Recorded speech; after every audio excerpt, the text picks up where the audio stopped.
Welcome to Also Consider This, the podcast where we value nuance, perspective, and knowledge so that we can all be. Also clever thinkers. I am the second most famous Alastair on the podcasting scene. And my name is Guo Feng. So, what did you do in the past few days and weeks? Because we haven't recorded for a while.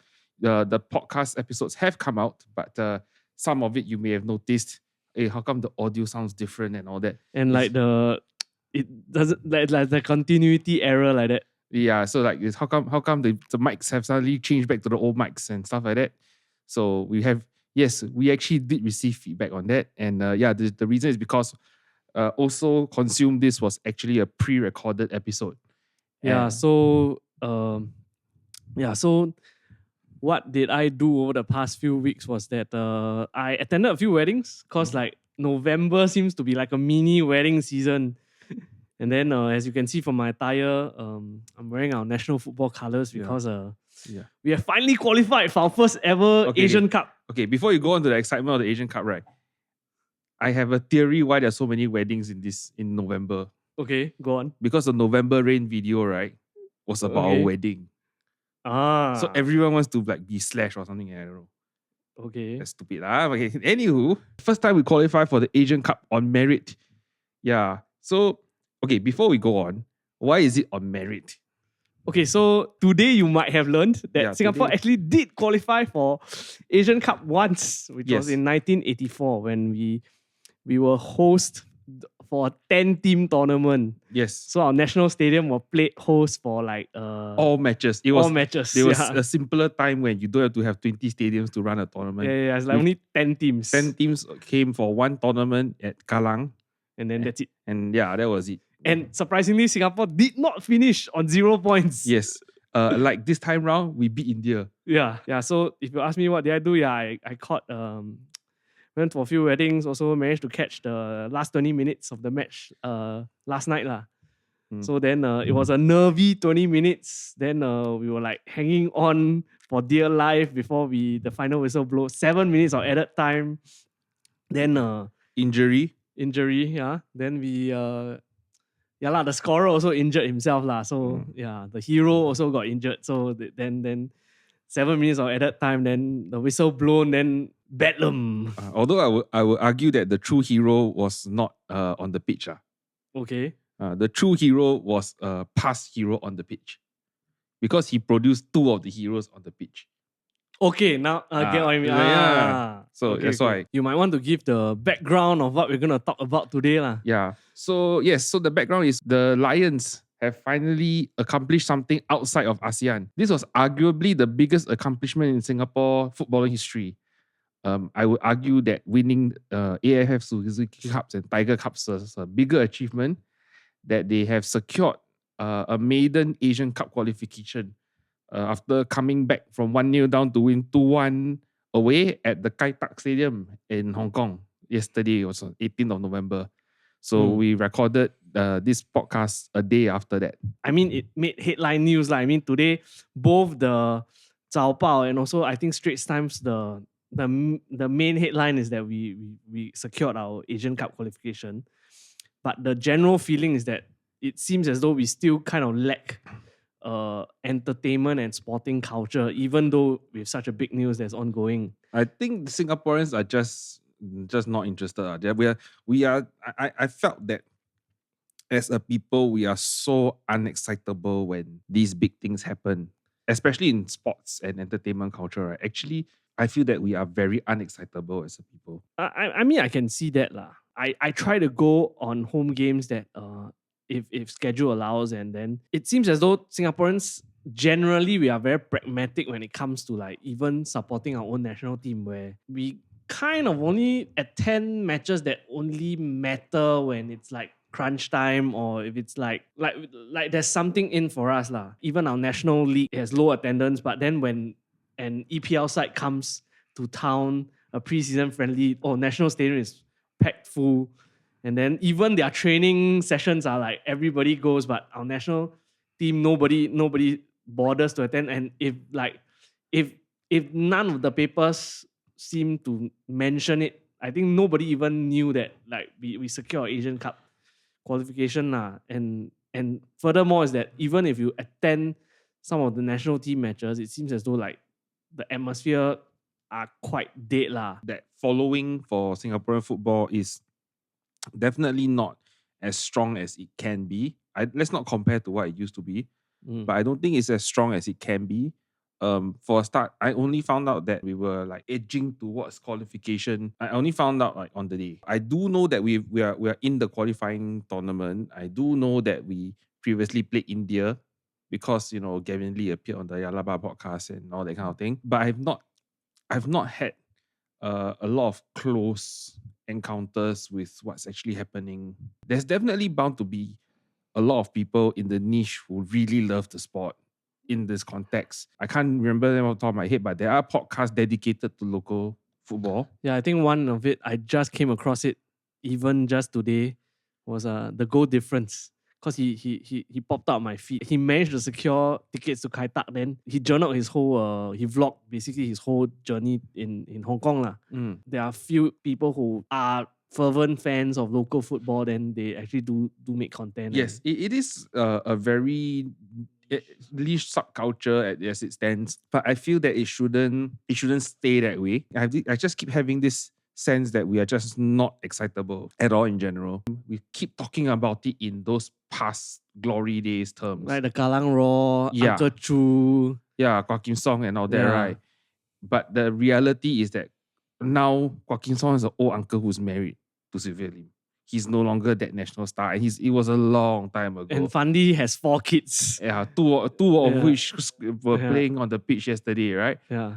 And it put things in perspective, right? The Malaysia Cup, the last Malaysia Cup was what, 1994? It's like it's 32 years 32 years ago, yeah. Yeah, and we keep talking about those glory days, but we are not actually excitable about it. Even in those past happy occasions where we won the Tiger Cup, we won the Suzuki Cup, we also did not have we didn't have the kind of massive celebrations that other countries, even the region, would have done. When the Malaysians won the AFF Cup, like KL came into a standstill. It happens again. It happens in Thailand. It happens in Vietnam, right?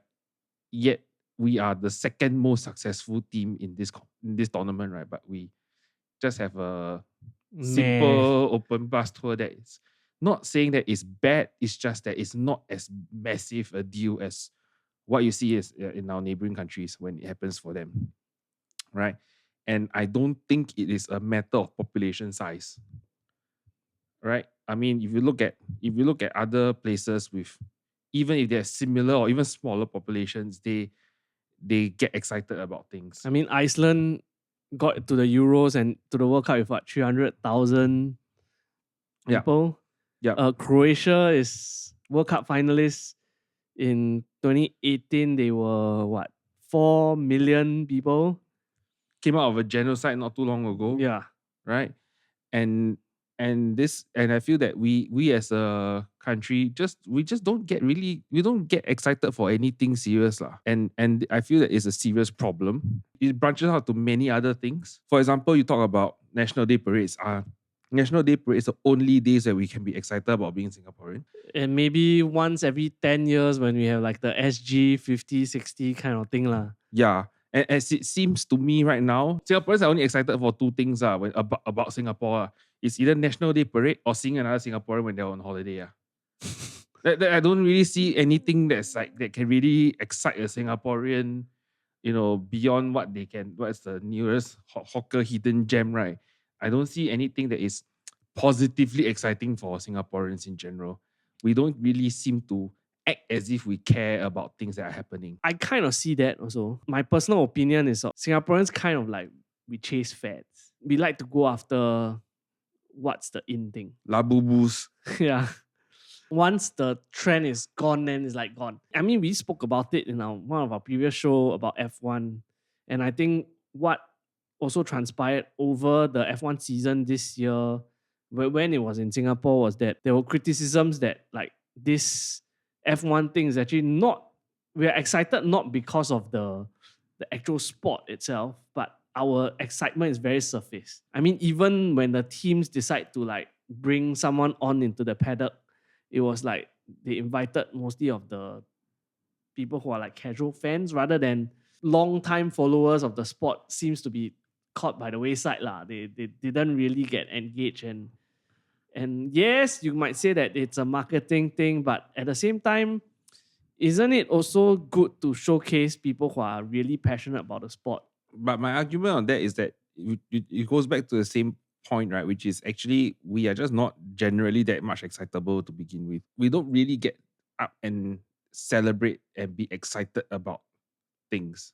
If we go for a football match, right, we don't even really cheer and sing and make noise when the football is on. We sit there. A lot of people sit there, wait to be entertained before they put something back onto the pitch. When we had the preseason matches, I attended Newcastle versus Arsenal. Okay, as expected, you would see that most of the stadium is filled with Arsenal fans, in red shirts. But the thing is that most of the noise came from a very small group of Newcastle fans in the ground, mostly local Singaporeans. And the reason why they were cheering on so loud is because they were hardcore niche supporters that were there. Newcastle is not really a type of team to have casual supporters in Singapore. It's not like Man United where you have random casual followers to wear the football shirt and go to market. There's not so many of them. Therefore, I find that it's the same thing again, which is the Singapore fans who go and watch the match at the National Stadium is the 2 or 3 groups of ultras who make a lot of noise, but the rest of the stadium is quiet.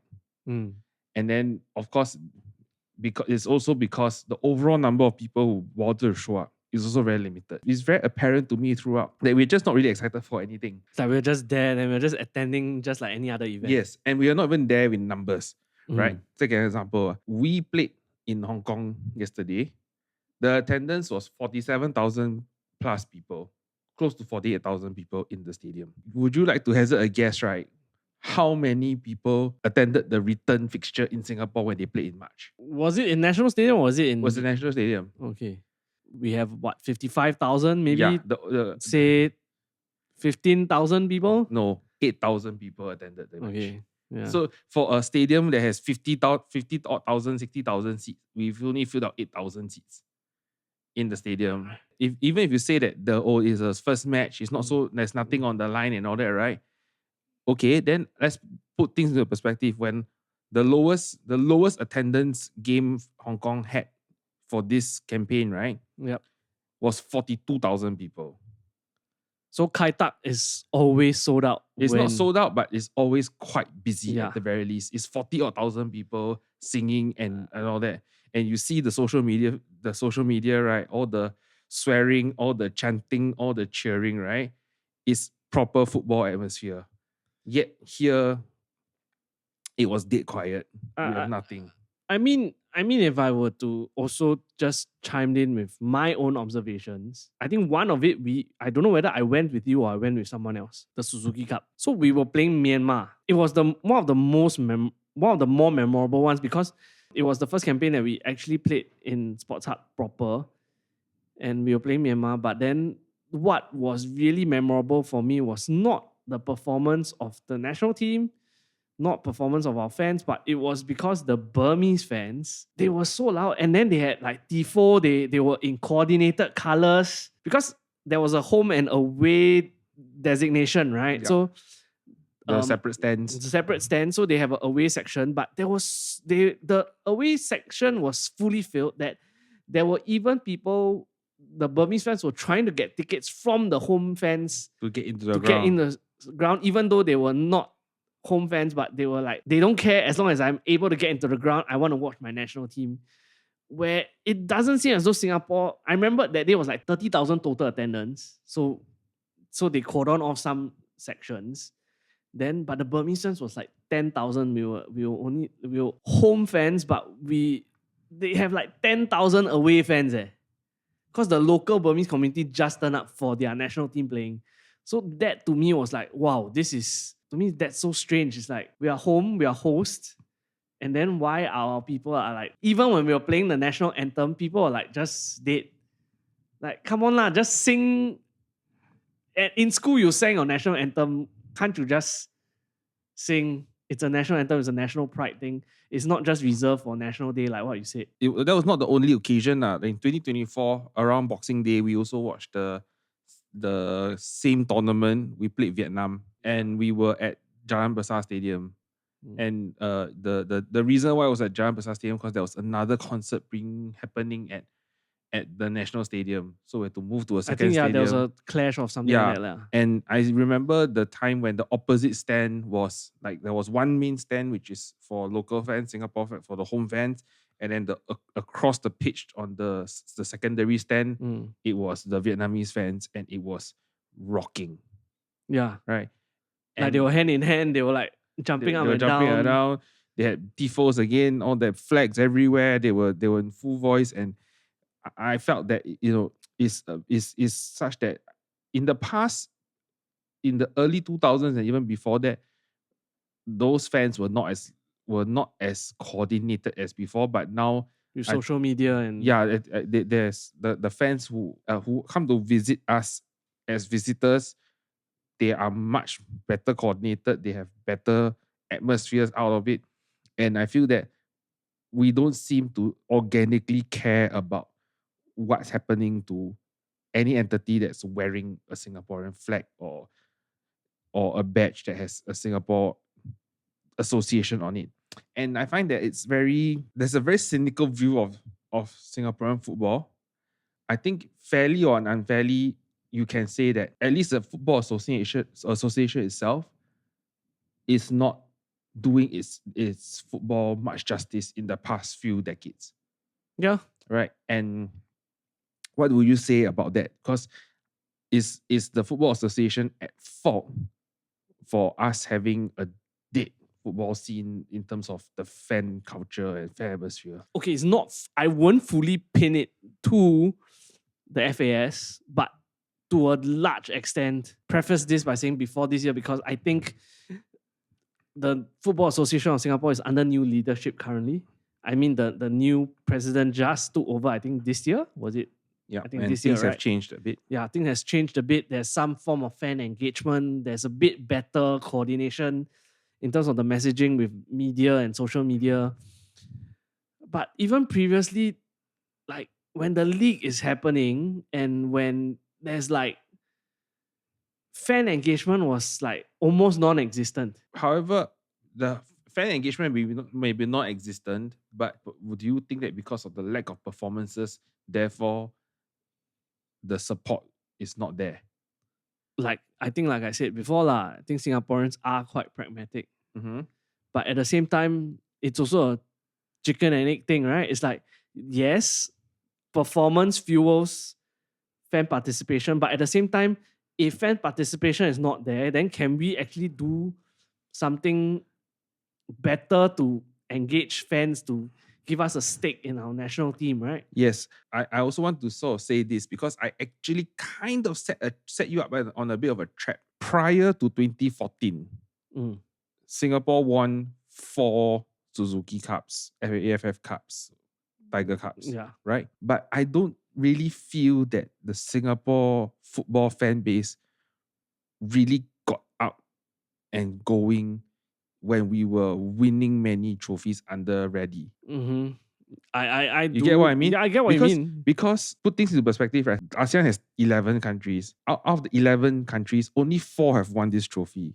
And we are the second most winningest country in there. Thailand has 7. And they have won like the past few editions. Yes, we have 4, right? Vietnam has 3.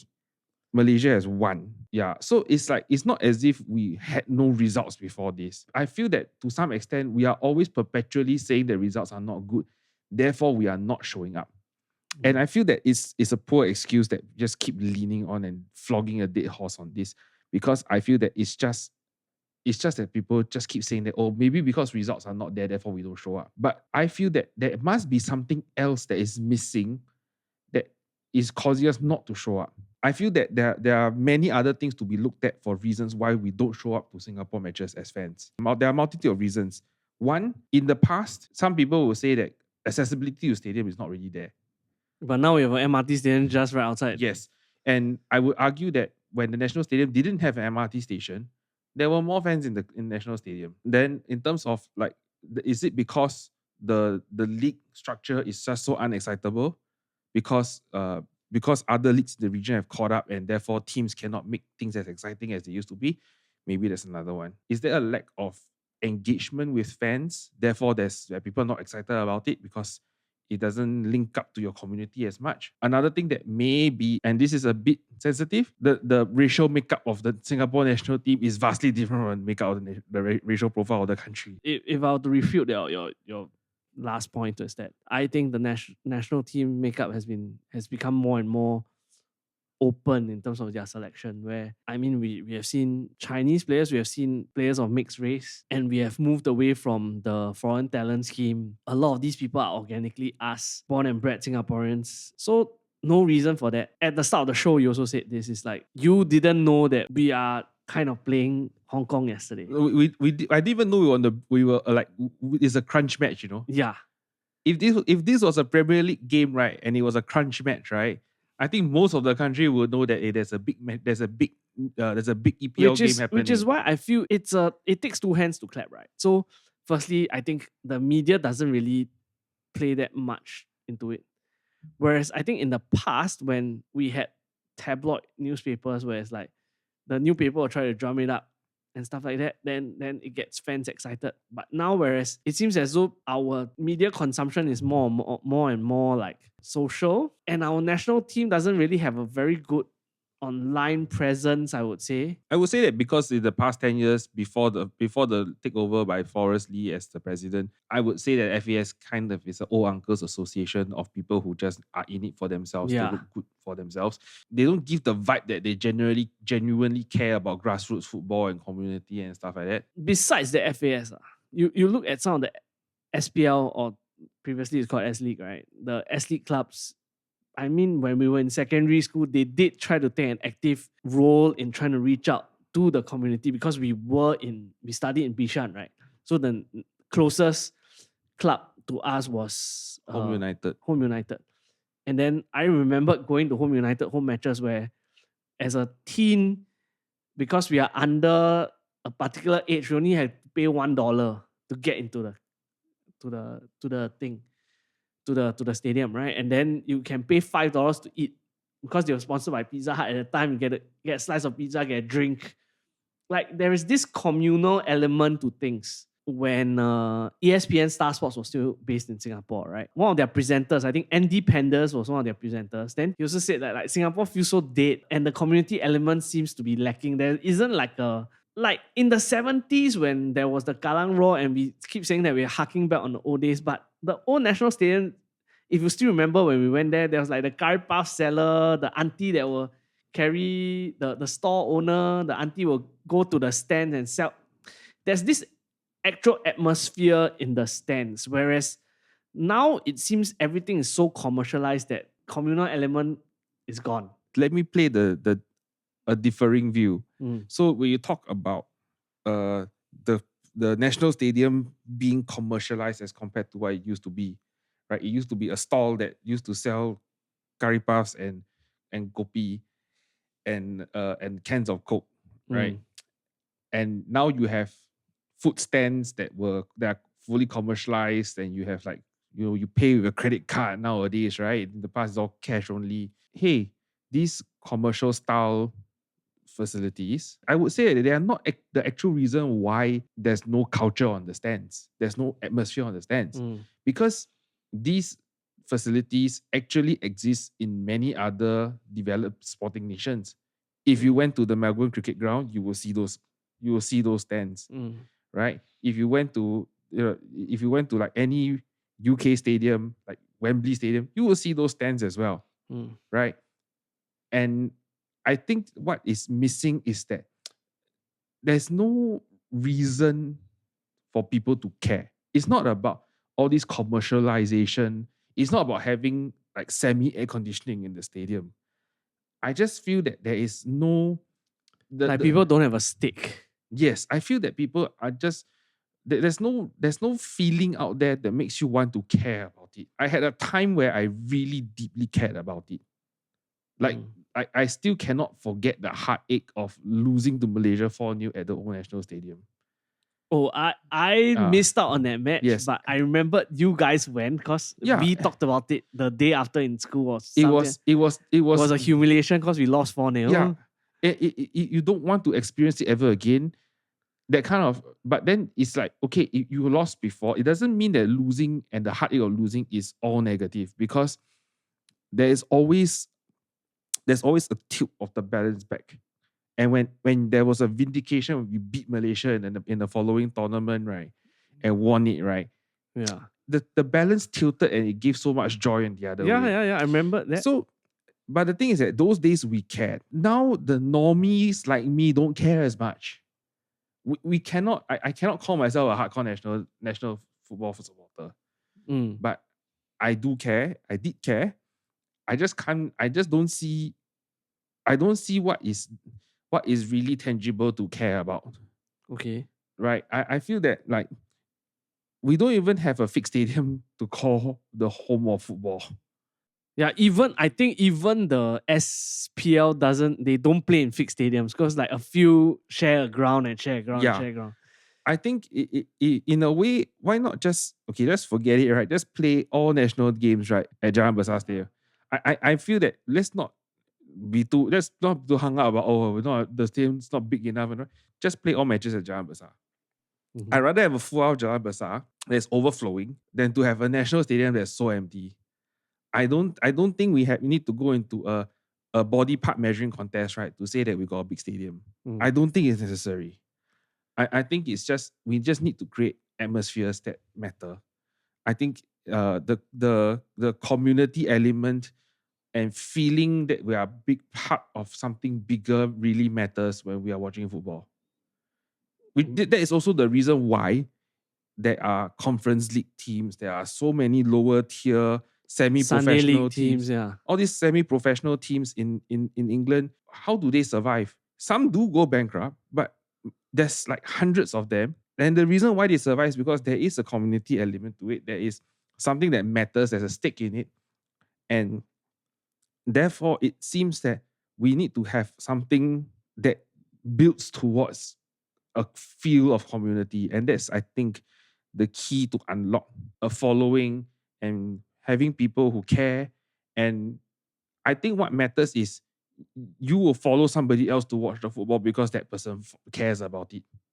And hopefully the person who cares watching about the football infects the next person, and the next person who is like attracted to this person. Sort of, you build it up, right? What we really want is we want normies who are genuinely caring about what's happening on the pitch to show up at games, rather than have political office holders who have not done enough, right, to build up this whole thing, go up and just scream, yeah, in front of a camera. Not to say that his love for this is not true, but we need more than that. Yeah. Because it is not just about that guy. It should be a representation of... It should be about us. It should be about us rather than him. I'm not using this opportunity to take a pot shot at him. I'm just saying that it should be more than just him. Yeah. And perhaps, hopefully, 2027, Saudi Arabia, perhaps more people will show up. Perhaps the next game, I don't know, but hopefully the next game, more people will actually show up. I mean, there are some calls right now to say that let's book National Stadium. Even if the team is, I already just said, right, even if the team is winning, nobody's going to show up. That's my theory. What I feel that, that's not my theory, that's what I'm sad about. I feel that people don't even show up when we're winning.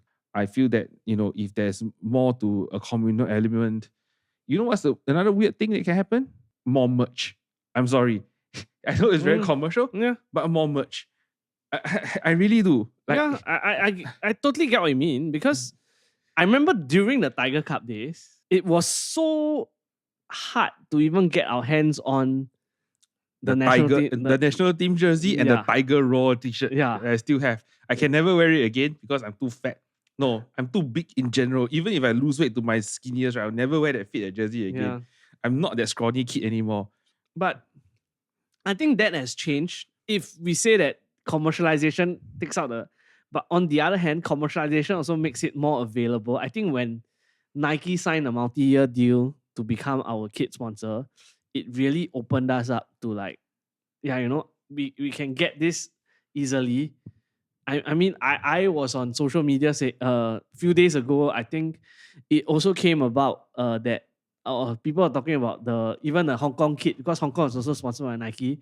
And the Hong Kong kit is difficult to get because it's limited in edition. So it's like in the same way, I think it's like it's not the easiest kit to get, but at the same time, when it is launched, you can still get your hands on it somehow. But I think besides just having the jersey, there should be other stuff that like fans could get their hands on lah. Yeah, I think it matters because it's not just a shirt that there's a flag on it. It's also because it's a football shirt that has a flag on it. That matters. Yeah. So like the latest version of the national jersey does not just have a flag like what you have now.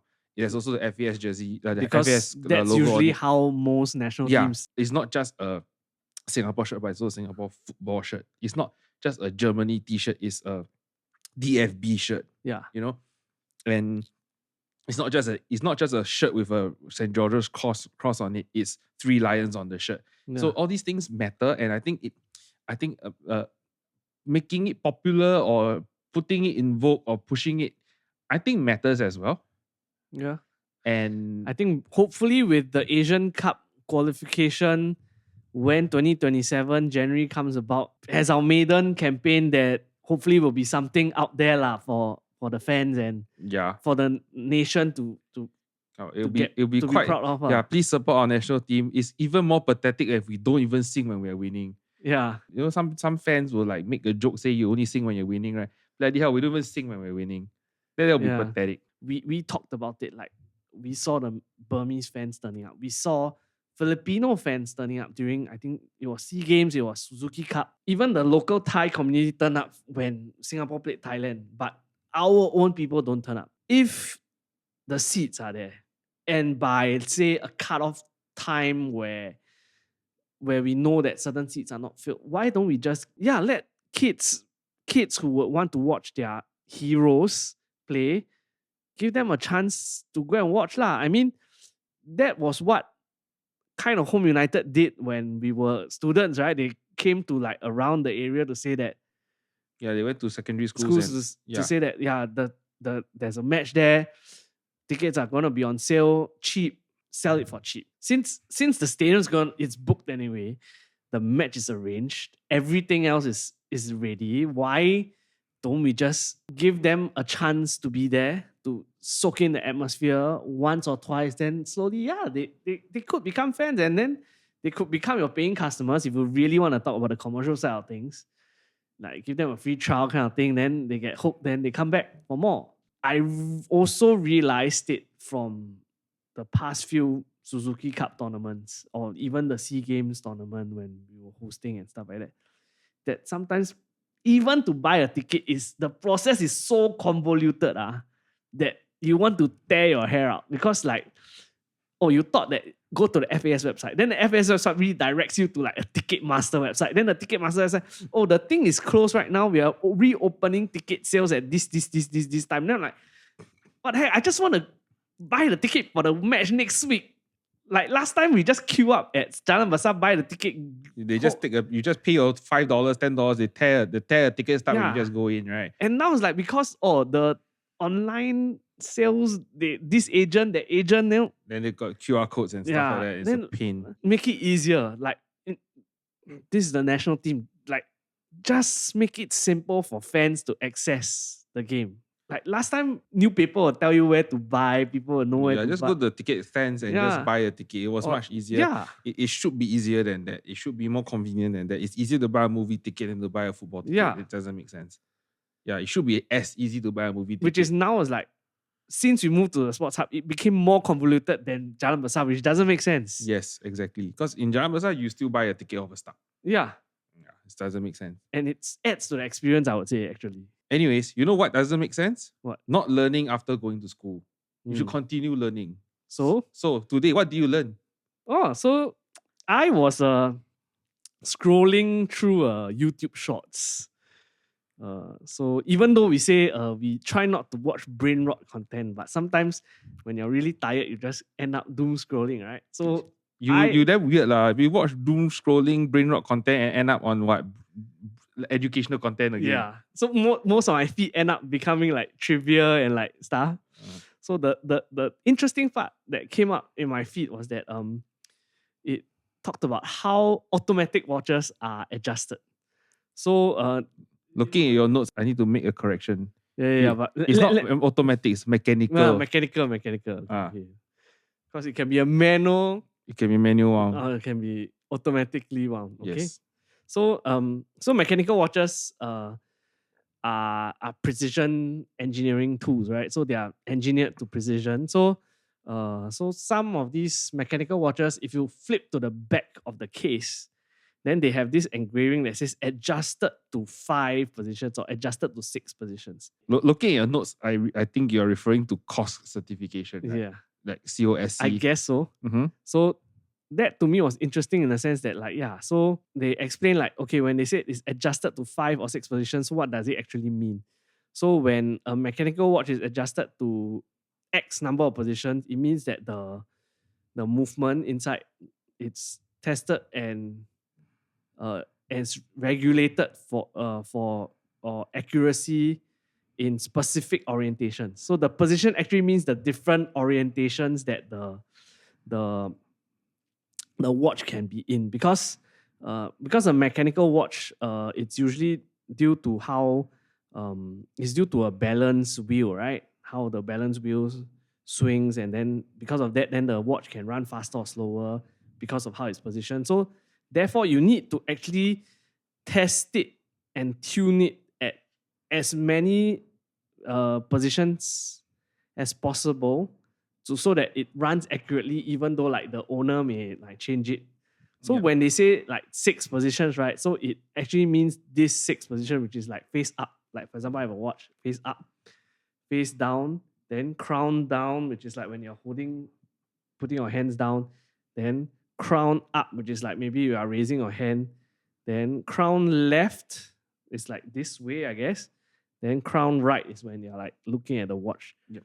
So it's like when you are in any of these 6 positions, so they're tested to be accurate in all this way that you can be, you could be wearing the watch lah. So that it is to make sure that all these, no matter how you wear the watch can still be accurate, which was quite interesting to me, because even though I've owned several mechanical watches and I've sent it for servicing before, but I never knew that they actually test it in various orientations. Okay, so what you're saying here is actually you're talking about chronometer certified watches. Yeah. So this does not apply to your average entry level Seiko, right? It's more for the mid tier and above Swiss type watches. So sometimes if let's say you see a Rolex or it will say it's like master chronometer certified and all that, right? So that's what it's referring to. It's basically COSC or COSC, right? What they do is they take the movements from the manufacturers, they come to them as a batch. So when the watches come in as a batch, they actually don't receive watches. There's no point in sending in all these Rolexes with all the diamonds or whatever not and gold, right, through halfway across Switzerland to put it there for testing. So what they do is they take the movements first, then they will test the movements. Right. And then they have machines to batch test these machines in these 6 positions. So that's what you're talking about, chronometer certifications. There are, when it comes to mechanical timekeeping, because you're talking about a spring pushing gears and all that, historically it has never been very accurate. It's accurate, but when you're talking about accuracy, you're talking about what, -4 to +6 seconds per day. Because once you have a independent party test the movements, you can put on your watch to say that it is a certified accurate watch. At least when the point of time when it leaves the factory. Yeah. So the most common one is COSC certification. There's also one level higher called METAS. The one that really pushes METAS is Omega. And so METAS has a more stringent criteria. There's more positions, and there's also a magnetic resistance test up to 1500 Gauss. So they put it through a magnetic field to make sure that the thing still runs properly lah. Yes. And the METAS test is not just the movement. They require the cased watch. The whole watch. The case. That means without the bracelet, just the watch in the case, the movement in the case. So which means that they are testing the actual product. In reality, the most accurate time you can get, if you're talking about pure accuracy, the most accurate time you get is from a smartwatch. Because it's linked, provided it's linked to a smartphone that is synced up with the internet time. Yep. Yeah. But the more accurate one, that I think can reserve that from another episode because that involves, I think, physics and then radioactivity actually. Why I felt it was interesting to share because I didn't know that there was so much other level to horology that was in lah. Because previously when we were playing with watches, it was more like, okay, the movement interesting, that's how the movement, but we didn't even know that actually gravity kind of like will kind of mess with the thing, which is why it needs to be tested lah. Enough about horology and what I've learned.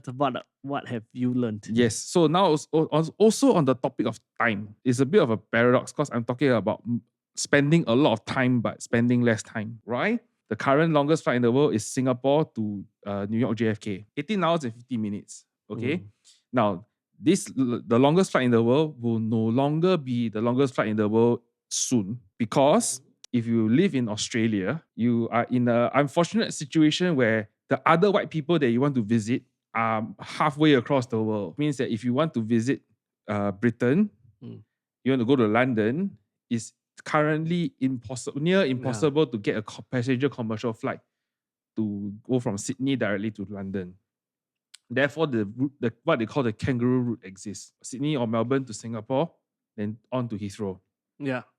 And so that flight takes about 24 hours.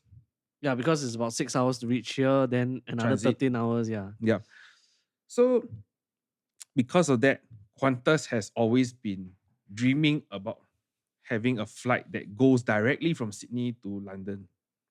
What they have in existence is a Perth to London flight. It's on the west. It's on West Coast. West Coast. Yeah, so it's a bit nearer. Yeah.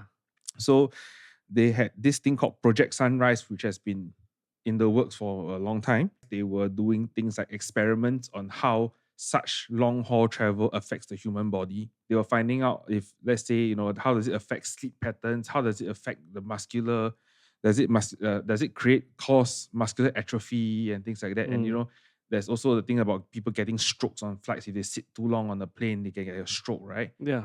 The traveler's stroke, right? So they've been doing research on that. And of course, there was no commercially viable aircraft that can fly a plane load of people to that distance without refueling and stuff. Yeah, like at economical cost. Yeah. They have done it. So currently, the Singapore Airlines flight that goes to JFK uses a A350-900 ultra long range. So it's a modified A350-900 with fuel tanks that are extended range fuel tanks, right? Yeah. So they reduce the cargo load and have more fuel load on the aircraft. Yep. So there is a variant of the A350 called the A350-1000. So the A350-1000 is a longer fuselage version of the plane, of the platform. And what they are doing is they will have a 4-class configuration: first business, premium, economy. With because it's a longer plane, they can have a wellness lounge on the plane, and it's able to fly directly from Sydney to London in 20 hours or so. So it shaves off about 4 hours and without all the transit and stuff like that. Exactly. Yeah. So you have to just basically get a straight flight. As a Singaporean, it's a bit of a threat to our aviation scene. You can also say that the Singapore to JFK route was also a bit of a threat to the Australian aviation scene, because one of the ways to fly to America was previously via Australia. Yeah. Yeah. So I mean, that's how the nature of competition works and technology improvement, how it enables it. But yeah, so I just recently learned that eventually Australians can skip us soon. Yeah, in 2027. But I think it also could mean that it's up to personal choice whether you want to take a 20-hour flight or you want to take a shorter one with transit in between here. What? I mean, look, what was shown is that there will be a good number of people who are willing to pay a premium to have no transit. Because True. because Singapore Airlines has 2 flights to JFK now. One is the direct route, and the other one is the route that flies via Frankfurt. So the Frankfurt route is a 4-class configuration, which means that you have the first 4 classes. Whereas the one that flies directly to JFK is a 2-class configuration, which means you only have business and premium economy. Yeah. And the premium economy section is actually quite small. So, but it's still commercially viable. So it's evidence that people are willing to pay for less travel time and less transit time. Yeah. And to the point, before that, before the A350-900 version of this flight existed, right?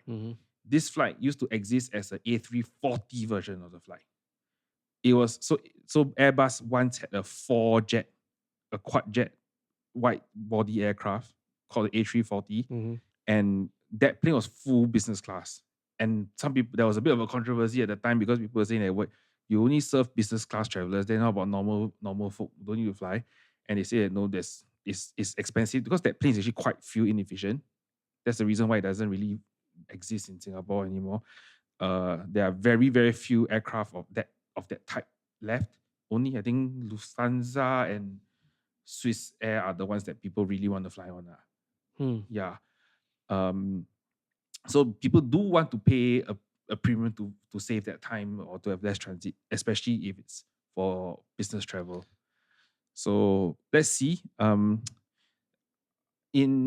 feel that the aviation scene, as someone who flies occasionally, I feel that some things that are great about SIA, you cannot fight, or it's very hard to compete against SIA, is the human element.